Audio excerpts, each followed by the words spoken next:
আসসালামু আলাইকুম। অষ্টম শ্রেণীর প্রিয় শিক্ষার্থী বন্ধুরা, আশা করি তোমরা সকলেই ভালো আছো।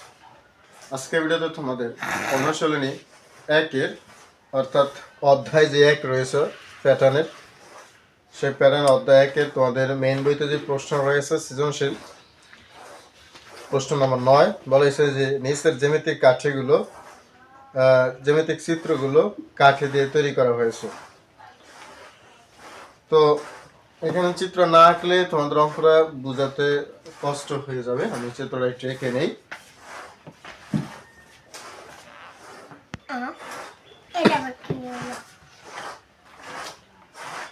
তো বন্ধুরা, চিত্রটি আমি অঙ্কন করেছি, প্রশ্ন লিখে নিই, জায়গা কম। তো এই হচ্ছে একটা চিত্র অঙ্কন করছে কাঠির সংখ্যা দিয়ে। এখন কোন প্রশ্ন বলছে যে কাঠির সংখ্যার তালিকা করো। তাহলে দেখো এখানে বলছে কাঠের সংখ্যার তালিকা করতে হবে। তাহলে আমরা এখানে কোন প্রশ্ন সমাধান করে দিই যে প্রদত্ত চিত্র হতে পাই, প্রদত্ত চিত্র হতে পাই। দেখো প্রথম চিত্রে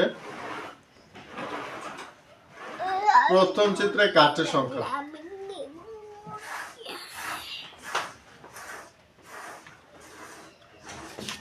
এখন খেয়াল করো, প্রথম চিত্রে কাঠি আছে কয়টা? 1 2 3 4। তাহলে প্রথম চিত্রে কাঠি আছে 4। দ্বিতীয় চিত্রে কাঠি কয়টা আছে দেখো? 1 2 3 4 5 6 7। তার মানে দ্বিতীয় চিত্রে কাঠের সংখ্যা আছে 7টা। এরপরে কাঠের সংখ্যা হবে 10টা। খেয়াল করো, 1 2 3 4 5 6 7 8 9 10। অর্থাৎ তৃতীয় চিত্রে কাঠের সংখ্যা আছে 10। এরা বলছে তোমাদের যে কাঠির সংখ্যায় তালিকা নির্ণয় করো। তাহলে কাঠের সংখ্যার তালিকা আমরা পেলাম যে প্রথম চিত্রে কাঠের সংখ্যা আছে 4, দ্বিতীয় সংখ্যা কাঠের সংখ্যা আছে 7 এবং তৃতীয় চিত্রে কাঠের সংখ্যা আছে 10। তাহলে আমরা লিখতে পারি সুতরাং কাঠের সংখ্যা বলছে কি কাঠের সংখ্যা তালিকা প্রকাশ করো। তাহলে সুতরাং বলতে পারি কাঠের সংখ্যার তালিকা। কাঠের সংখ্যার তালিকা 4 7 10। কাঠের সংখ্যার তালিকা কত? 4 7 10। এই হচ্ছে তোমাদের ক নম্বর প্রশ্নের অ্যান্সার। খ নম্বর বলছে যে তালিকার পরবর্তী সংখ্যাটি কিভাবে বের করবে তা ব্যাখ্যা করো। তো এটা একটা সহজ প্রশ্ন।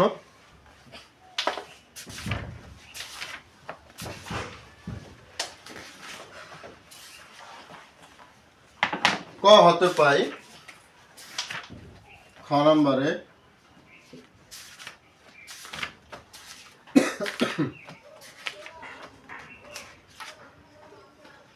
ক হতে পাই কাঠির তালিকা। ক হতে পাই কাঠির তালিকা 4 7 10। এই অঙ্কগুলো আমি প্রথম ভিডিওতে করেছিলাম, যারা দেখো না দেখে নিও। তাহলে কাঠির পার্থক্য কিভাবে বের করবো আমরা? পার্থক্য বের করা সহজ। পরবর্তী পদ থেকে পূর্ববর্তী পদ মাইনাস করবে। 7 থেকে 4 মাইনাস করলে 3, 10 থেকে 7 মাইনাস করলে 3।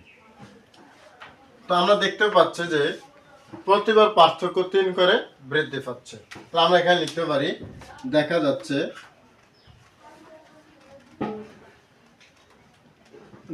যাচ্ছে প্রতিবার পার্থক্য 3 করে বৃদ্ধি পাচ্ছে।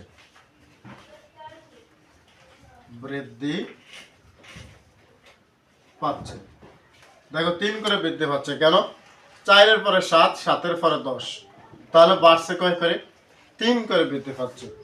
আর বলছে পরবর্তী সংখ্যা, তাহলে সুতরাং পরবর্তী কাঠির সংখ্যা,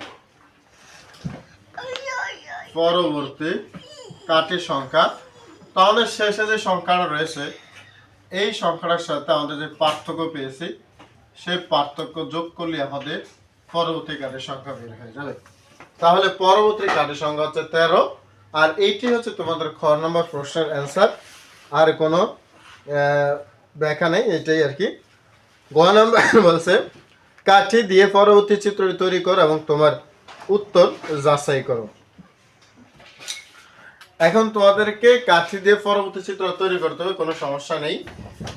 তো খেয়াল করো, একেবারে ইজি, কোনো ব্যাপার না। এইটাকে আমরা একটু কাজ করি, এটাকে আমরা গ নাম্বার লিখি। তো এর আমরা লিখুন যে কি প্রশ্ন, কাঠি দিয়ে পরবর্তী চিত্রটি তৈরি করো। তাহলে আমরা লিখবো কাঠি দিয়ে পরবর্তী চিত্র, কাঠি দিয়ে পরবর্তী চিত্র, পরবর্তী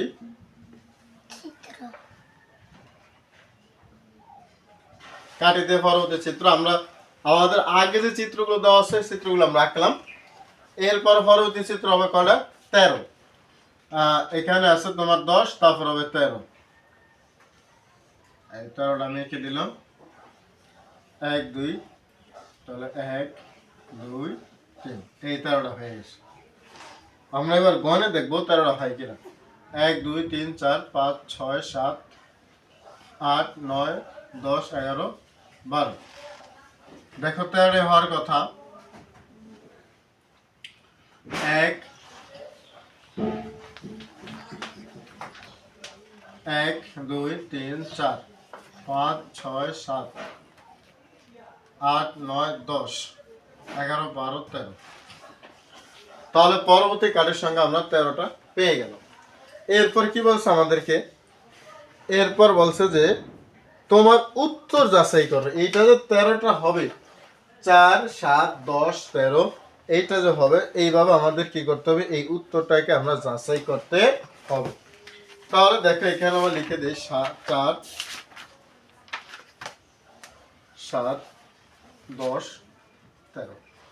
তো লক্ষ্য করলে পাওয়া যায় অথবা দেখা যাচ্ছে যে কি দেখা যাচ্ছে, কাঠির সংখ্যা, কাঠির সংখ্যা একটি বীজগাণিতিক রাশি, একটি বীজগাণিতিক রাশি প্রক্রিয়া মেনে চলে, একটি বীজগাণিতিক রাশি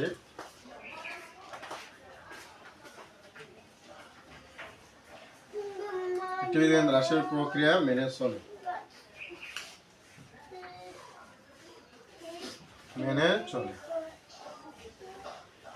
সুতরাং বীজগাণিতিক রাশিটি,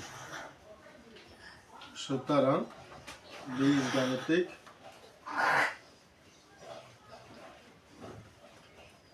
রাশি।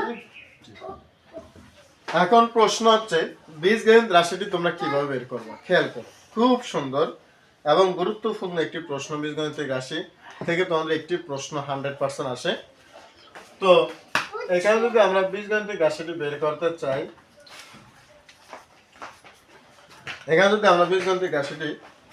করতে চাই, তাহলে খেয়াল করে এখানে প্রত্যেকটা সংখ্যার পার্থক্য কত ছিল, 3। প্রতিটা সংখ্যার পার্থক্য 3, প্রতিটা পদের পরপর পার্থক্য কত, 3। তাহলে যেইটা পার্থক্য, খেয়াল করো, যেইটা পার্থক্য সেটা আমরা এখানে লিখবো। পার্থক্য কত, পার্থক্য যত হোক তত নিব আমরা এখানে। পার্থক্য 3, এই পার্থক্যের সাথে আমরা বীজগণিতে একটা রাশি বসিয়ে দেব, ক খ এক্স যাই লাও। তো যেহেতু এখানে পার্থক্য 3, ক একটা অজানা রাশি, তো যেহেতু পার্থক্য 3, মনে রাখবা এখানে পার্থক্য 3 দেখে আমি 3 নিয়েছি। যদি পার্থক্য 2 হতো 2 নিতাম, পার্থক্য 4 হলে 4 নিতাম, বা 5 হলে 5 নিতাম। এক কথা, পার্থক্য যাই হোক সেইখান থেকে আমরা সংখ্যাটা এখানে বসাবো এবং তার সাথে অজানা রাশি গুণ করে দেব। তাহলে এখানে 3 ক। এখন প্রশ্ন হচ্ছে এই ক এর সাথে কত যোগ অথবা বিয়োগ করলে এই 4 মিলবে, তারপরে 7 মিলবে, তারপর 10 মিলবে, তারপর 13 মিলবে, ইত্যাদি ইত্যাদি। তাহলে দেখো প্রথম পদ হচ্ছে আমার 1। তো ক এর সাথে যদি আমরা 1 বসাই, 1 মান যদি 1 নেই, 3 অকে 3 পাই। কয়ের মান 1 নিলে কত পাই 3 ওকে 10 কিন্তু আমার প্রথম পদ আছে 4 প্রথম পদ কত 4 তাহলে 3 এর সাথে কত যোগ করলে 4 পাওয়া যায় অবশ্যই 1 যোগ করলে 4 পাওয়া যায় তার মানে 3 এর সাথে 1 যোগ করলে আমরা 4 পাচ্ছি খেয়াল করো তার মানে এখানে আমরা পাচ্ছি 3 যোগ 1 যদি আমরা 3 এর আবার কয়ের মান 2 নেই 3 দুগুণে কত হয় 6 তাহলে 3 এর সাথে 1 যোগ করলে হচ্ছে 7 তার মানে বীজগণিতিক রাশিটি হবে আমার 3 ক প্লাস 1 আশা করি তোমরা বুঝতে পেরেছো যে বীজগণিতিক রাশিটি কিভাবে 3 ক 1 হয়েছে এখন এটা যদি আমরা প্রমাণ দেখাই প্রমাণ দেখে এগুলো মেলানোর জন্য এখানে দেখো এইটা মেনে চলে কিনা এখানে ক সমান যদি 1 হয় ক সমান 1 হলে 3 ক প্লাস 1 সমান 3 গুণ 1 যোগ 1 সমান 4 3 একে 3 আর 1 4 ক সমান 2 হলে 3 ক প্লাস 1 সমান ক এর মান 2 যোগ 1 3 দুগুণে 6 আর যোগ 1 7 তাহলে ক এর মান 3 হলে 3 ক প্লাস 1 তাহলে 3 গুণ 3 যোগ 1 তাহলে 3 3 9 9 এর একে 10 ক এর মান 4 হলে তাহলে 3 ক প্লাস 1 3 গুণ 4 যোগ 1 3 4 12 আর 1 13 তাহলে দেখো আমরা 4 পেয়ে গেছি 7 পেয়ে গেছি 10 পেয়ে গেছি 13 পেয়ে গেছি তাহলে 4 7 10 13 আমরা পেয়ে গেছি এখন আমাদের বলছে যে সত্যতা যাচাই করতে হবে তাহলে সুতরাং আমরা লিখবো সত্যতা যাচাই করা হলো সুতরাং সত্যতা যাচাই করা হলো এটি হচ্ছে তোমার সৃজনশীল 9 এর গ নম্বর প্রশ্ন आंसर তো আজকেই আলোচনা করেছিলাম আমাদের সৃজনশীল 9 এর 9 প্রশ্ন এরপরে আমরা আলোচনা করব যে 10 নম্বর দিয়ে আসলে কাটে দিয়ে ত্রিভুজ প্যাটার্ন তৈরি করা হয়েছে সেটা পরবর্তী ভিডিওতে ধন্যবাদ সবাইকে আল্লাহ হাফেজ